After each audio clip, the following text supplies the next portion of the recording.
sama Ustadz Romi, karena ada hal teknis yang belum memungkinkan untuk beliau bisa bergabung pada pagi hari ini. Oke, Bapak Ibu sekalian, rahimani wa rahimakumullah. Silahkan persiapkan hal-hal yang dibutuhkan selama Zoom meeting kita, selama kajian subuh kita. Monggo bisa diawali dengan amal soleh untuk sedekah subuh. Yang belum bersedekah subuh, kita akan segera mulai kegiatan kita pada pagi hari ini. Sebelumnya, mari sama-sama kita buka majelis subuh pada kesempatan pagi hari ini. Sama-sama kita membaca basmalah agar tidak terputus dari rahmatnya Allah Subhanahu wa Ta'ala. Karena barang siapa bermajelis, barang siapa melakukan tindakan amal soleh tanpa mengawalinya dengan basmalah, khawatir nanti atiur rahmah, terputus dari rahmatnya Allah Subhanahu wa Ta'ala. Maka mari kita mulakan kegiatan pagi hari ini, majelis subuh kita dengan sama-sama membaca kalimat basmalah bersama-sama. Bismillahirrahmanirrahim. Bismillahirrahmanirrahim. Assalamualaikum warahmatullahi wabarakatuh. Innal hamdalillah nahmaduhu wa nasta'inuhu wa nastaghfiruh wa na'udzu billahi min syururi anfusina wa sayyiati a'malina. May yahdihillahu fala mudhillalah wa may yudlilhu fala hadiyalah. Asyhadu an la ilaha illallah wahdahu la syarikalah wa asyhadu anna Muhammadan abduhu wa rasuluhu la nabiyya wa la rasula ba'dah. Wallahu tabaraka wa ta'ala a'udzu billahi minasyaitonir rajim. Ya ayyuhalladzina amanu taqullaha haqqa tuqatih wa la tamutunna illa wa antum muslimun. Ya ayyuhalladzina amanu taqullaha wa qulu qawlan syadida yuslih lakum a'malakum wa yaghfir lakum dzunubakum wa may yuti'illaha wa rasulahu faqad faza fawzan 'azima. Wa qala Rasulullah sallallahu alaihi wasallam, ittaqillaha haitsu ma kunta wa adbi'is sayyi'atal hasanata tamhuha wa khaliqin nasa bi khuluqin hasanin. Wa qala aidan, man salaka tariqan yaltamisu fihi ilman sahalallahu lahu bihi tariqan ilal jannah. Allahumma la sahla illa ma ja'altahu sahla wa anta taj'alul hasna idza sita sahla. Rabbi zidni ilma warzuqni fahma. Allahumma sholli ala nabiyyina Muhammad wa ala alihi wa sahbihi wa barik wa salam. Ikhwani fiddin wa akhwati fillah, jamaah kajian subuh rahimani wa rahimakumullah. Alhamdulillah, mari sama-sama kita panjatkan rasa syukur kita atas segala limpahan nikmat dan karunia dari Allah Tabaraka wa Ta'ala. Kembali pagi hari ini kita bisa berjumpa, bertatap muka dalam majelis subuh ini dalam keadaan sehat, dalam keadaan dengan penuh nikmat yang Allah berikan kepada kita semua.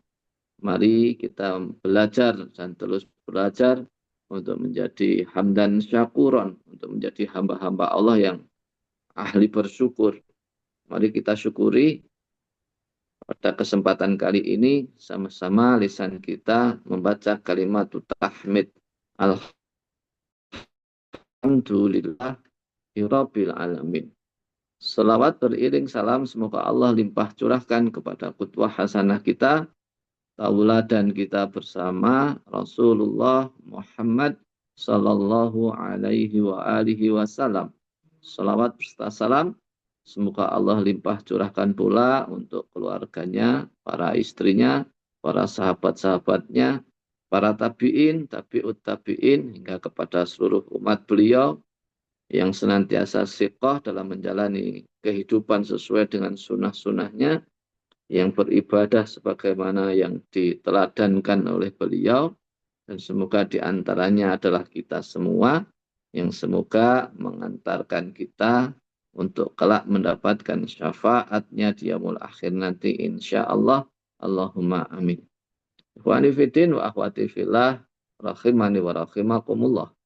Pada kesempatan pagi hari ini kita melanjutkan materi kita yang kemarin, masih dalam formula yang keempat, yaitu formula sholat season yang kedua, di mana kita kemarin sama-sama mengetahui bahwa Allah Tabaraka wa Ta'ala mengajarkan kepada kita, apabila kita hamba-hambanya ingin meminta pertolongan kepada Allah, maka instrumennya, alat yang diajarkan oleh Allah untuk menjadi alat minta tolong kepada Allah Subhanahu wa Ta'ala adalah salah satunya ibadah mahdhah kita kepada Allah, yaitu as-shalah, yaitu kita mendirikan sholat kita. Kemarin kita belajar dari surah Al-Baqarah ayat yang ke-45 maupun yang ke-153. Ista'inu bisrobri wassalah wasta'inu bisrobri wassalah. Mintalah pertolongan kepadaku Allah, kata Allah,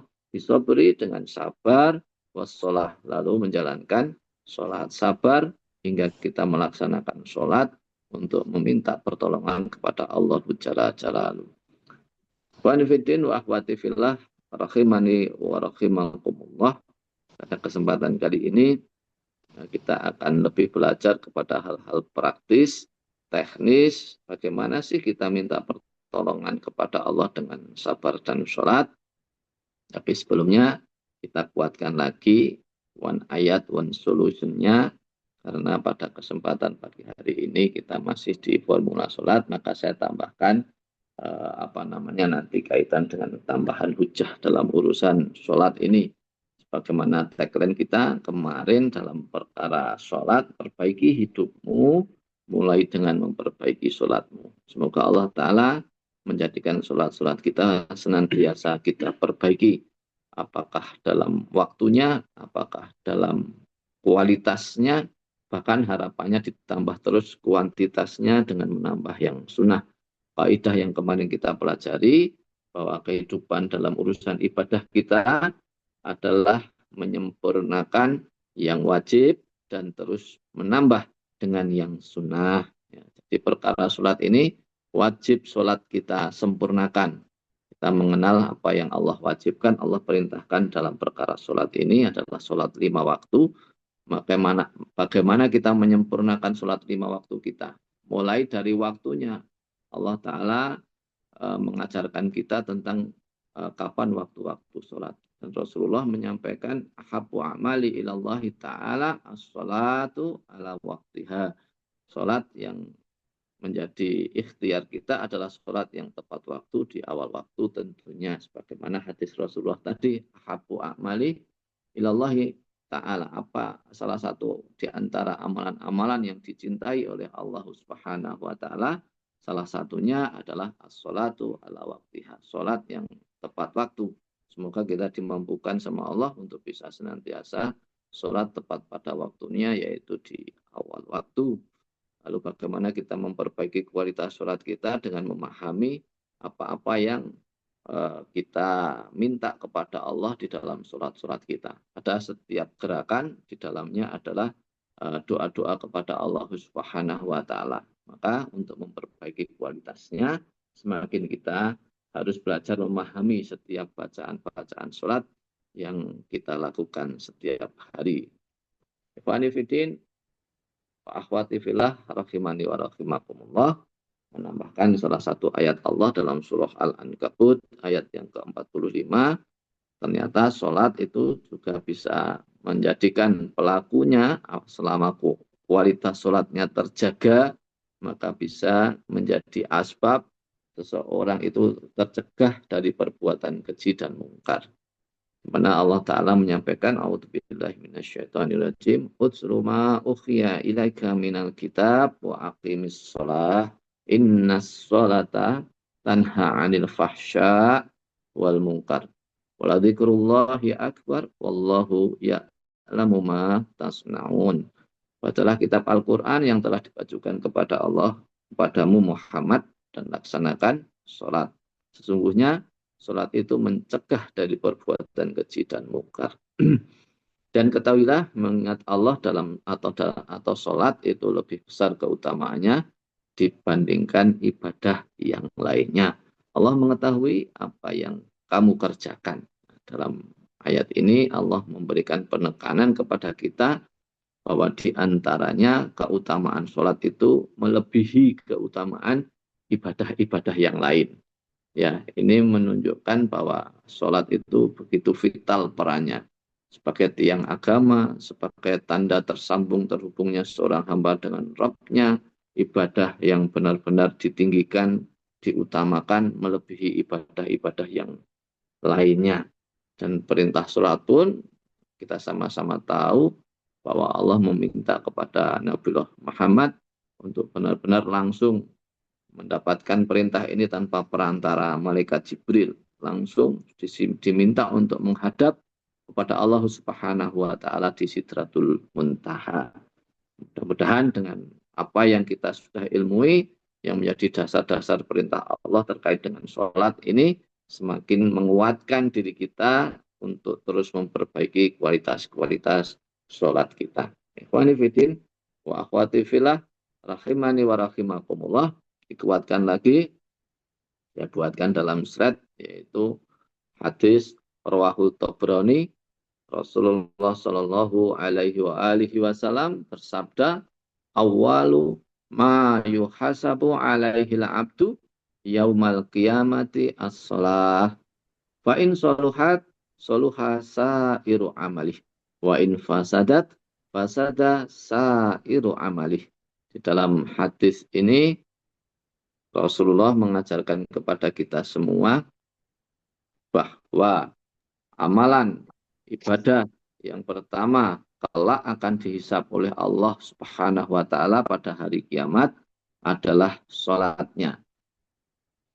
Fa'in soluhat soluhasa iru amalih. Jika salatnya baik, maka baik seluruh amalan yang lainnya. Fa'in fasadat fasada sairu amalih. Dan jika sholatnya rusak, maka rusak pula seluruh amalannya yang lain. Mudah-mudahan ini menjadikan perhatian untuk kita agar terus menjaga kualitas sholat kita, karena sholat dikatakan oleh Rasulullah Shallallahu Alaihi Wasallam sebagai indikator, sebagai tolok ukur baik dan buruknya amalan seorang manusia. Mudah-mudahan kita terus memperbaiki sholat-sholat kita. Mudah-mudahan kita dimampukan oleh Allah semakin faham dengan amalan-amalan yaumiyah kita. Di antaranya yang paling utama adalah as-sholah, yaitu sholat. Ikhwani fiddin wa akhwati fillah, rahimani wa rahimakumullah. Kadang kita sering terjebak di dalam sebuah kondisi pemikiran, yaitu kita melakukan segala sesuatu itu hanya karena hafalan saja, hanya karena pengulangan-pengulangan saja, tapi kefahamannya masih kurang. Maka mudah-mudahan kita mengupgrade kualitas ibadah sholat kita dari sekedar melakukan menjadi rutinitas sehari-hari, kita tingkatkan menjadi semakin faham. Lalu kita analisis kualitas sholat kita, sehingga harapannya kita bisa mengevaluasinya. Dengan evaluasi, mudah-mudahan kita bisa bertambah kualitas ibadah sholat kita, insya Allah. Wa nifidin wa akhwati fillah, rahimani wa rahimakumullah. Semoga menjadikan formula kehidupan yang menjadi asbab pertolongan Allah, asbab solusi-solusi kehidupan. Salah satu hal yang utama adalah sholat. Mari kita tingkatkan kualitas ibadah sholat kita. Semoga dengannya banyak hal yang tertolong di sisi Allah Subhanahu wa taala atas urusan-urusan dunia kita. Semoga dengannya akan tertolong kelak urusan-urusan akhirat kita. Karena sholat kita, sholat yang dinilai oleh Allah Ta'ala, sholat yang memiliki kualitas yang bagus, sehingga menjadikan amal-amal yang lain dicatat sebagai amal yang bagus untuk kita semua, insya Allah. Allahumma amin. Wa nifidin wa akhwati fillah, rahimani wa rahimakumullah. Pada kesempatan pagi hari ini yang bisa saya sampaikan untuk tambahan formula sholat. Lalu bagaimana kita menjalankan ibadah sholat dalam poin untuk meminta pertolongan kepada Allah Subhanahu wa Ta'ala. Maka caranya, teknisnya kita bisa sholat 2 rakaat maupun 4 rakaat. Kita hajatkan, kita niatkan untuk meminta sesuatu pertolongan kepada Allah atas apa yang sedang kita inginkan, apa yang sedang mengenai kita, hal-hal yang sedang kita alami seperti itu. Apakah itu masalah kesehatan, apakah itu masalah rumah tangga, apakah itu masalah rizki, apakah itu masalah keamanan, dan seterusnya. Sehingga ketika kita mengalami situasi genting, situasi darurat, situasi butuh pertolongan Allah, kita tinggal segera ambil air wudhu, kita lanjutkan dengan sholat 2 rakaat atau 4 rakaat, meminta kepada Allah Subhanahu wa Ta'ala menolong atas apa yang kita sedang alami atau sedang hadapi. Misalnya sebagai salah satu contoh seperti ini. Bismillah, karena kemarin kita sudah mengambil contoh dari seorang sahabat di zaman Rasulullah. Nah, kita sekarang yang kontemporer, yang hari ini saya contohkan, misalnya diri saya pribadi saja. Misalnya saya mengalami kejadian, ini kejadian nyata. Saya pernah diuji oleh Allah, diuji dengan urusan rezeki misalnya. Qadarullah, saat itu, hari itu, istri saya mengatakan begini, Mas, bahwa kita kebutuhan sehari-hari kita sudah tidak ada stok lagi. Kita sudah tidak ada makanan yang bisa kita buat untuk hari ini. Sementara waktu itu saya juga sedang diuji sama Allah, usaha saya nggak bisa berjalan atau bangkrut. Saya tidak memiliki pekerjaan yang bisa saya andalkan untuk menjadi asbab rezeki. Qadarullah, saya juga tidak bisa melakukan ikhtiar karena kendaraan saya juga nggak bisa beroperasi atau berjalan. Andaikan bisa berjalan juga tidak punya bekal dan tidak tahu harus kemana. Maka hal yang kita lakukan ketika situasi sesulit itu, padahal kata istri saya, apa-apa sudah habis.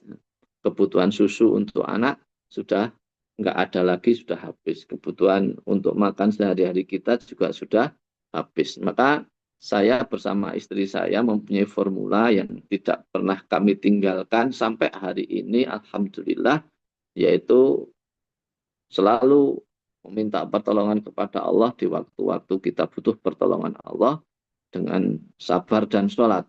Sabar berarti ketika kita dihadapkan kepada situasi yang tidak sesuai dengan keinginan kita, kita awali dengan menata hati kita untuk terus bersabar dan berprasangka baik kepada Allah. Lalu kita meminta pertolongan kepada Allah dengan mendirikan sholat kita. Maka saya membiasakan hal seperti itu. Ketika istri saya tadi mengatakan seperti itu, maka jawaban dari saya ya sama, yaitu ambil air wudhu, lalu kita sholat bareng-bareng. Karena ini hari ini yang bisa kita lakukan. Ikhtiar, perdagangan, dan sebagainya, qadarullah tidak bisa kami lakukan kala itu, maka kami memohon kepada Allah pertolongan, dan alhamdulillah saya bersama istri sholat, meminta pertolongan kepada Allah. Alhamdulillah, setelah sholat kami lakukan, tentu kita lanjutkan dengan doa, meminta kepada Allah rizki, minta kepada Allah makanan, agar kami bisa melanjutkan kehidupan kami. Dan setelah kami selesai berdoa, istri bertanya lagi kepada saya, terus gimana ini Mas setelah ini? Ya sudah, kita tunggu saja apa yang menjadi takdir Allah untuk kita pada hari ini. Karena ikhtiar yang bisa kita lakukan saat ini tidak bisa ikhtiar yang lainnya, maka ya kita tawakalkan keadaan ini kepada Allah Subhanahu wa taala. Lalu malah saya meminta kepada istri dan anak saya waktu itu masih usia sekitar di bawah 2 tahun ya. Saya mengajak kepada istri dan anak saya di dalam rumah saya, rumah kontrakan waktu itu, rumah petak. Kami bersendagurau di dalam rumah, sekalipun saya sebagai imam, sebagai bapak rumah tangga itu sebenarnya merasakan hal yang sangat sakit ya, karena dalam situasi kayak gitu, kayak saya ini jadi laki-laki yang tidak berguna gitu, tidak bisa memberikan tanggung jawab atas apa yang menjadi tanggung jawab saya, yaitu menafkahi keluarga saya. Tapi memang seperti itu, saat Allah menutup pintu rizki seorang hambanya, tidak ada yang bisa membukanya kecuali Allah sendiri, kecuali Allah Subhanahu wa taala. Maka saya belajar mensikapi keadaan itu tidak hanya sabar, tapi saya kali lipatkan dengan seolah-olah kami bahagia. Kami bersyukur atas apa yang Allah takdirkan kepada kami. Sehingga saya mengajak kepada istri dan anak saya bersendagurau di dalam rumah sebagai tanda kami baik-baik saja. Sebagai tanda kami memiliki prasangka yang baik kepada Allah Subhanahu wa taala. Dan Masya Allah, Allahu Akbar. Biidznillah, nggak selang ya kurang lebih 1 jam dari kejadian itu, ada seorang teman itu sebenarnya belum lama kenal, ikut jamaah ngaji waktu itu, mungkin kurang lebih 2 atau 3 bulan baru mengenal saya, mampir ke rumah saat itu di siang hari menjelang sholat duhur.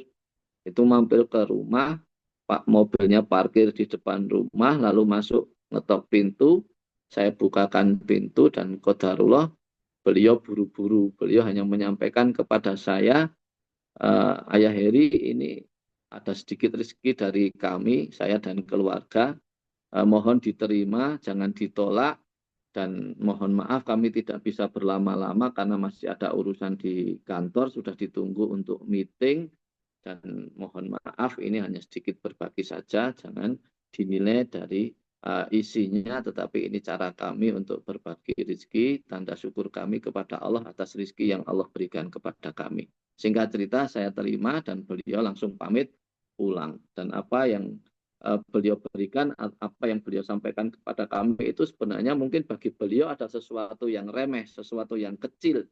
Tapi saat itu bagi kami adalah sesuatu yang sangat besar. Tidak hanya masalah barangnya, tetapi menjadi sangat besar karena kami melihat benar bahwa Allah yang mengantarkan itu.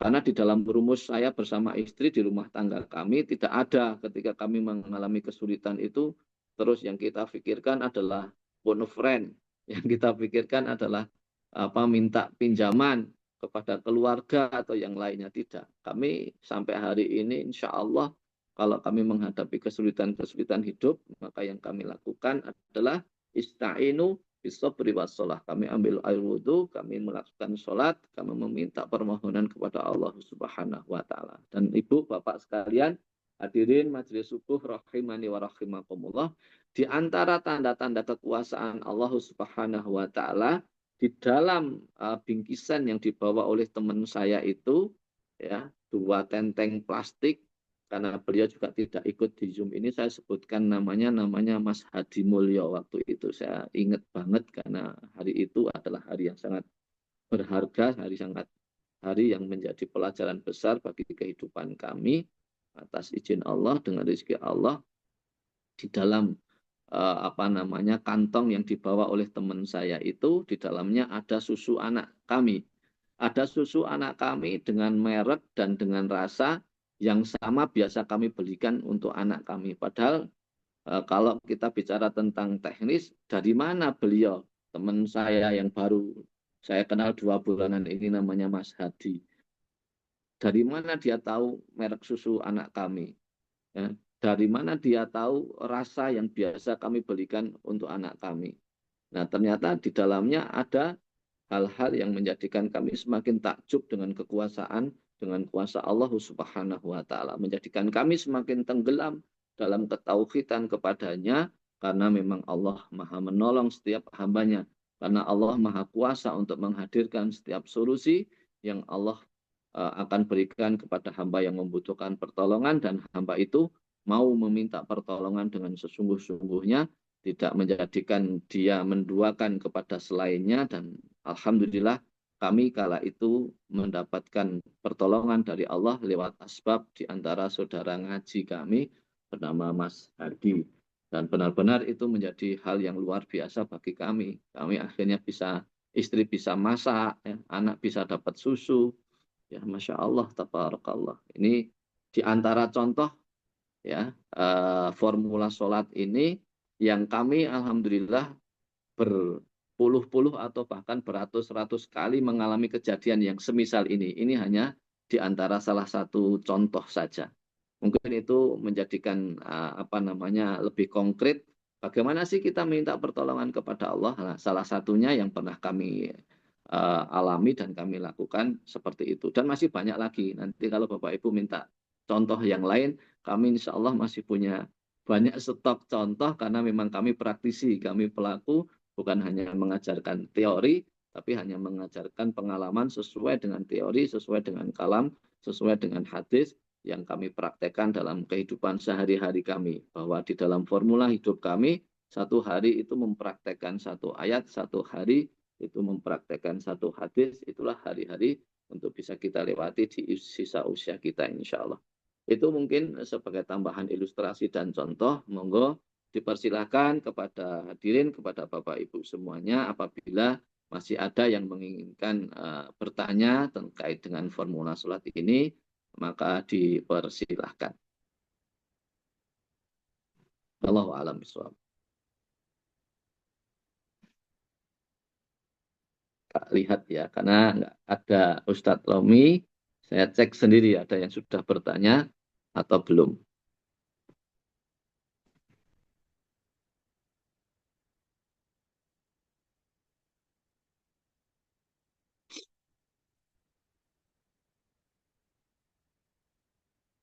Monggo siapa yang mau bertanya langsung dengan voice, atau bisa dengan apa namanya, mencatat atau menulis di kolom komentar.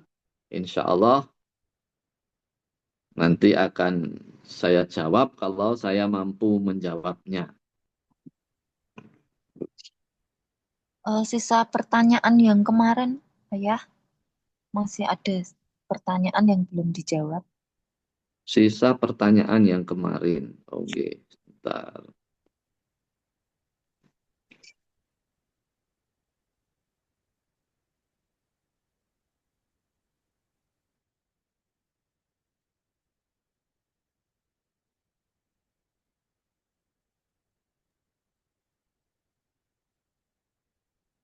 Pertanyaan yang kemarin belum dijawab.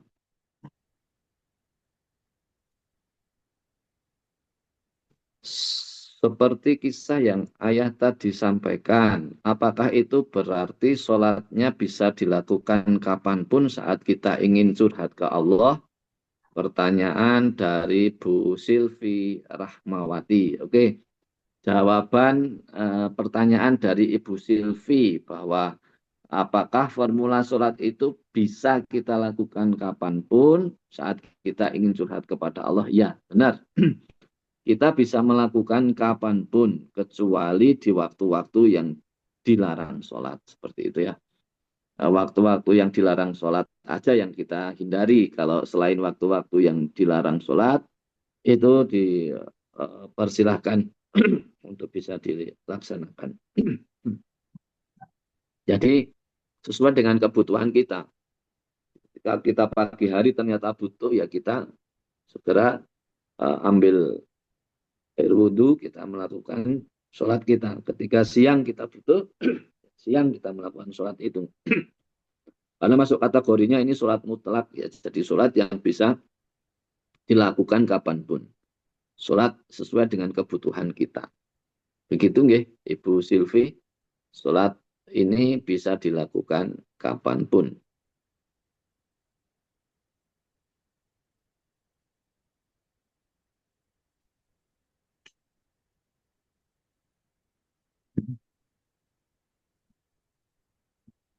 Oh, ini ada yang masuk baru. pertanyaan dari siapa? Assalamualaikum Ayah Afwan, saya terlambat hadir, semoga ada rekamannya. Hah? Insya Allah ya, insya Allah nanti disiapkan Ibu Endang Purwaningsih. Insya Allah Ibu nanti akan disiapkan oleh tim. Nanti rekamannya bisa kami kirim ke apa namanya alamat Ibu, Ibu Endang Purwaningsih. Ada lagi yang mau bertanya? Dipersilahkan. Ayah izin bertanya dari Ibu Desi Arum. Bagaimana hukumnya ketika sholat dan ada yang mengganggu sehingga membuat kita tersenyum? Apakah sholat kita sah atau harus diulang? Selama hanya senyum, selama tidak melakukan gerakan-gerakan yang membatalkan sholat, maka itu tidak menjadi kategori pembatal sholat. Ya, namanya digoda dan hanya sekedar senyum. Yang masalah itu yang menggoda. Kok ada orang sedang sholat kok digoda, ini menjadi sesuatu yang sangat tidak dianjurkan ya. Jangan sampai kita bercanda dalam urusan ibadah, apalagi urusan sholat. Sholat ini adalah terkoneksi, terhubungnya seorang hamba dengan Tuhannya, dengan Robnya. Maka jangan sampai kita yang apa namanya iseng, ya, kita yang iseng mengganggu ketika ada seseorang sedang menjalankan sholat. Kalau kitanya yang diganggu, ya kita berusaha sekuat diri kita untuk menjadikan kita tidak melakukan pembatal sholat. Tapi andai kata memang tidak memungkinkan dan harus batal, ya sampai ketawa, sampai apa, ya sudah batal ya. Kalau hanya bisa menahan sedikit, ya itu bukan masuk kategori harus batal sholat, bisa dilanjutkan seperti itu. Nggih, Ibu Desi Arum. Dari Ibu Sunarti.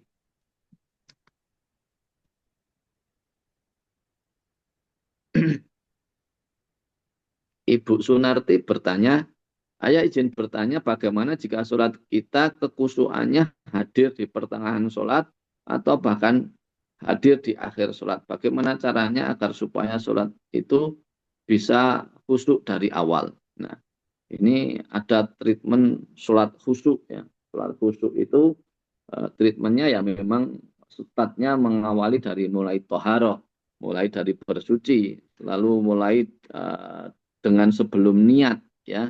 Kita memang sudah mempersiapkan diri kita, menyadari dengan sesadar-sadarnya kita baru akan menghadap Allah Subhanahu wa taala, menghadap zat yang menguasai seluruh alam, menghadap zat rajanya para raja. Nah, kita aja kalau mau menghadap raja, menghadap seorang pemimpin gitu ya, menghadap seorang bupati misalnya seperti itu saja persiapannya pasti dengan persiapan yang sangat matang, persiapan penampilan, persiapan apa yang mau disampaikan, dan banyak lagi persiapan-persiapan yang lainnya. Nah, mudah-mudahan kita pun ketika mau menjalankan ibadah sholat, kita mau menghadap rajanya raja, mudah-mudahan kita dimampukan sama Allah untuk khusyuk dari awal karena kesadaran kita, karena keilmuan kita, ya. Mudah-mudahan menjadikan kita sudah fokus dari awal ketika sholat.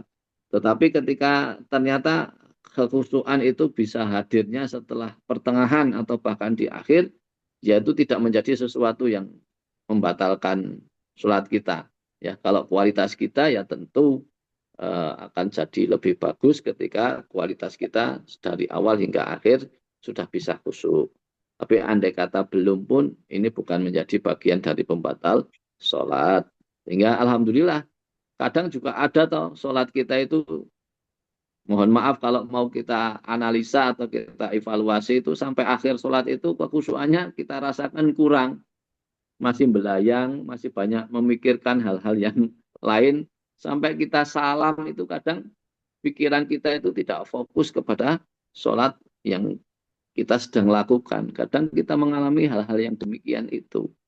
Mudah-mudahan saja itu bisa kita perbaiki, dan di antara ikhtiarnya adalah melengkapi ya kurang sempurnanya sholat wajib kita dengan menambah yang sunnah.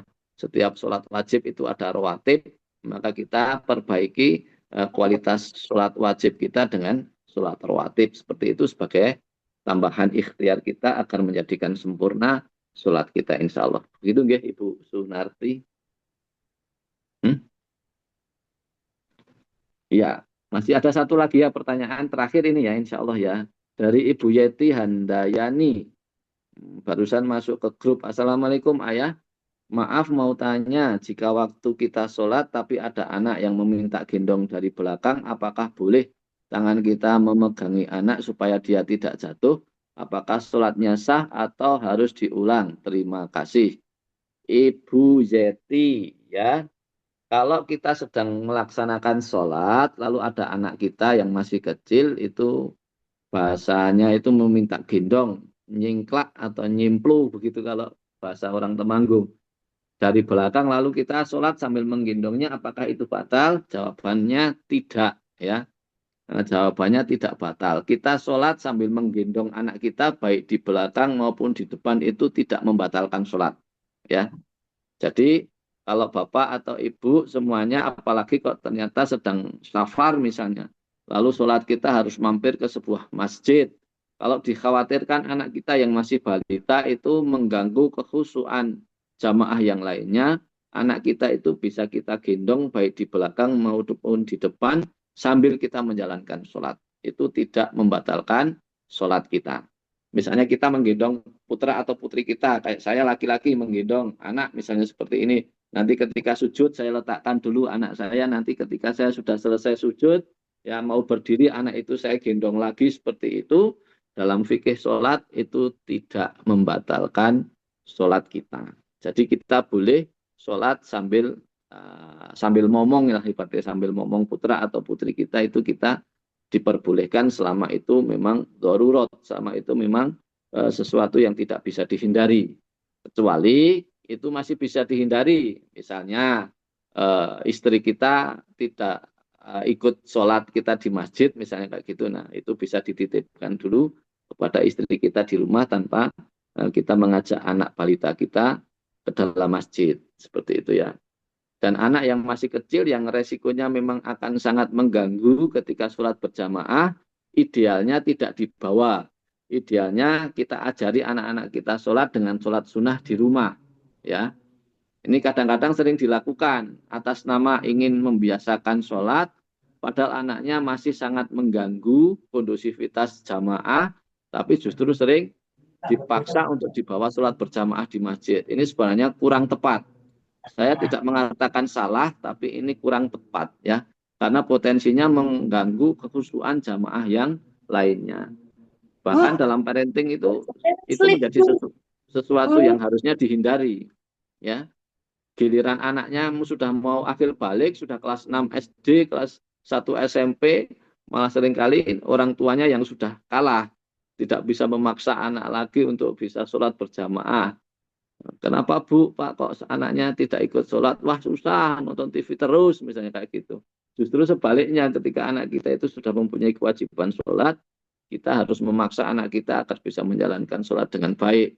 Karena kita orang tua bisa memberikan reward maupun punishment, bisa memberikan hadiah maupun hukuman sebagai salah satu ikhtiar kita ketika mendidik anak-anak kita. Ya. Jadi jangan kebalik ya Bapak Ibu semuanya. Jangan sampai ketika anak-anak kita justru tidak kondusif, masih kecil, masih balita, malah kita bawa terus ke masjid sampai mengganggu jamaah yang lain. Giliran anak kita sudah mau akhir balik, malah kita sudah selesai memaksanya sehingga anak-anak kita yang sudah SMP gitu saja sudah jarang ke masjid, sudah jarang ngaji di TPQ karena alasan sudah pernah khatam seperti itu. Sehingga tidak lagi maksimal dalam menjalankan peran ibadah kepada Allah dalam urusan sholat, sementara sholat sudah mulai masuk wajib bagi mereka. Ini nanti kita akan panjang kalau bahas ini karena ini di wilayah parenting Islami.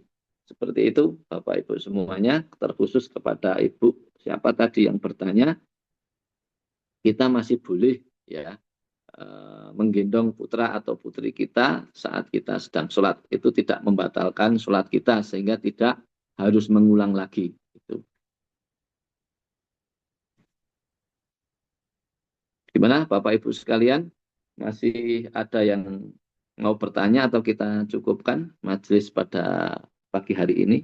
Alhamdulillah sudah 45 menit kita ada di majelis Zoom pada kesempatan pagi hari ini.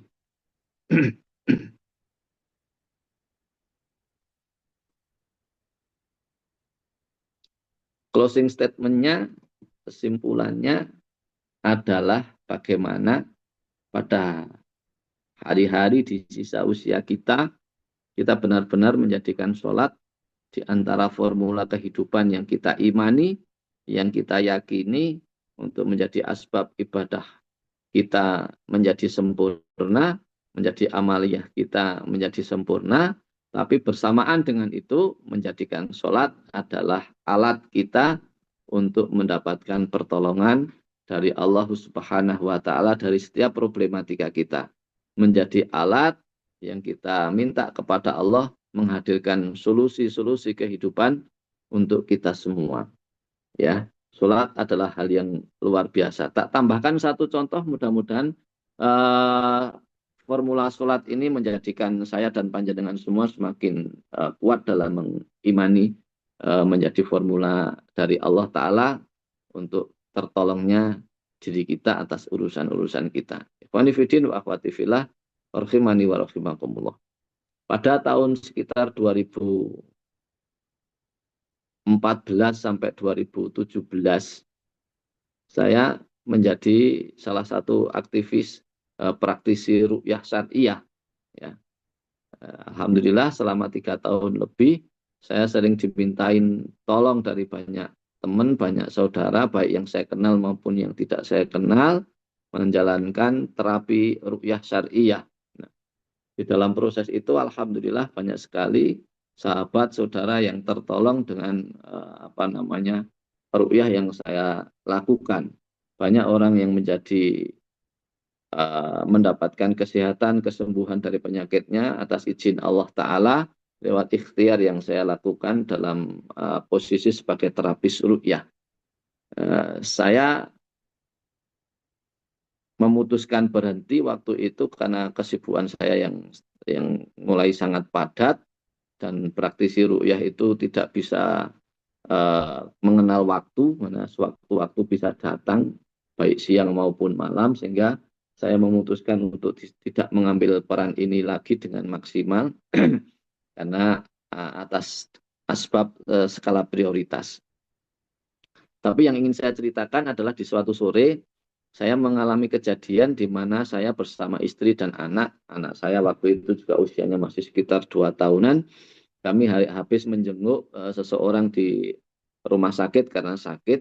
Mendadak di tengah jalan anak saya yang masih 2 tahun itu mengalami gangguan. Karena seorang praktisi ruqyah itu salah satu resikonya adalah keluarganya bisa diserang oleh bangsa yang tidak bisa kita lihat secara langsung ya, kapanpun, dimanapun.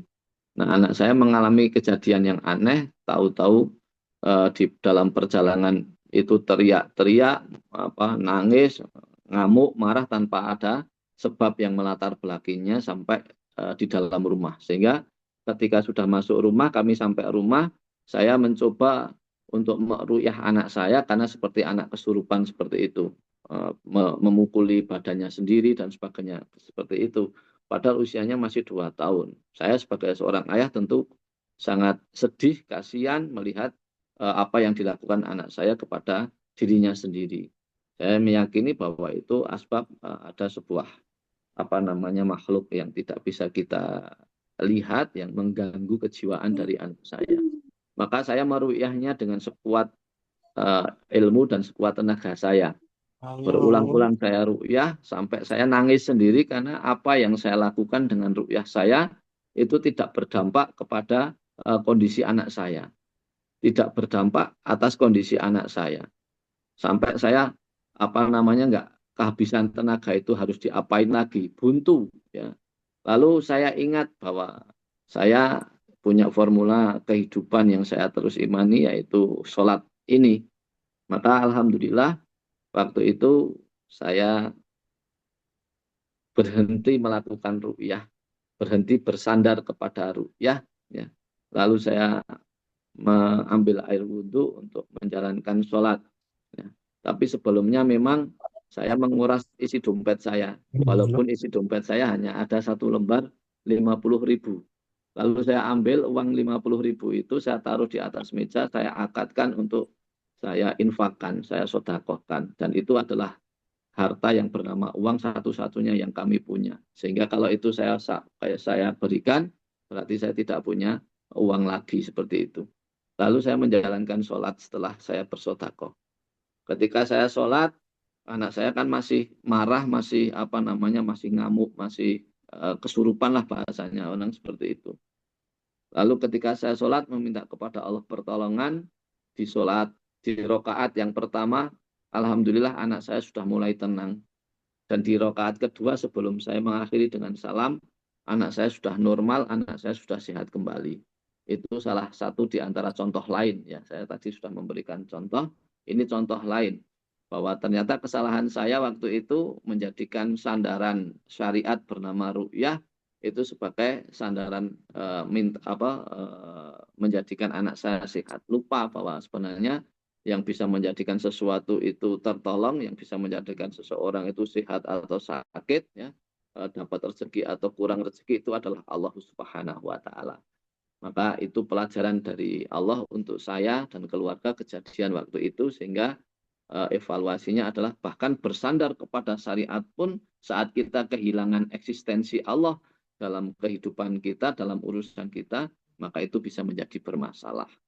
Maka alhamdulillah dengan sholat, anak saya pun ditolong sama Allah.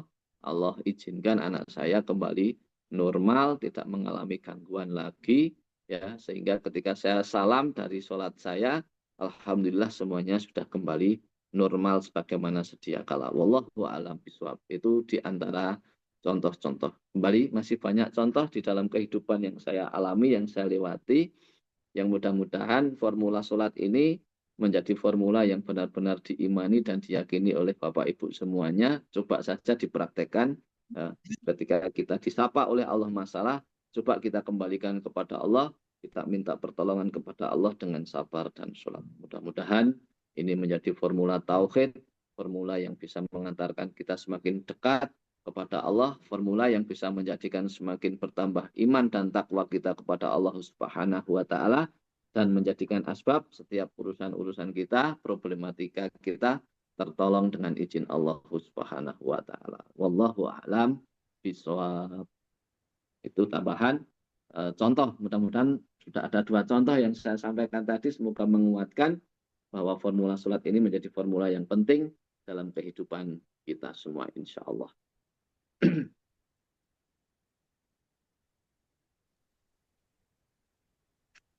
Itu nggih, Bapak Ibu semuanya, kita sudah ada di penghujung waktu. Kita sudah 50 menit kita bersama, ya.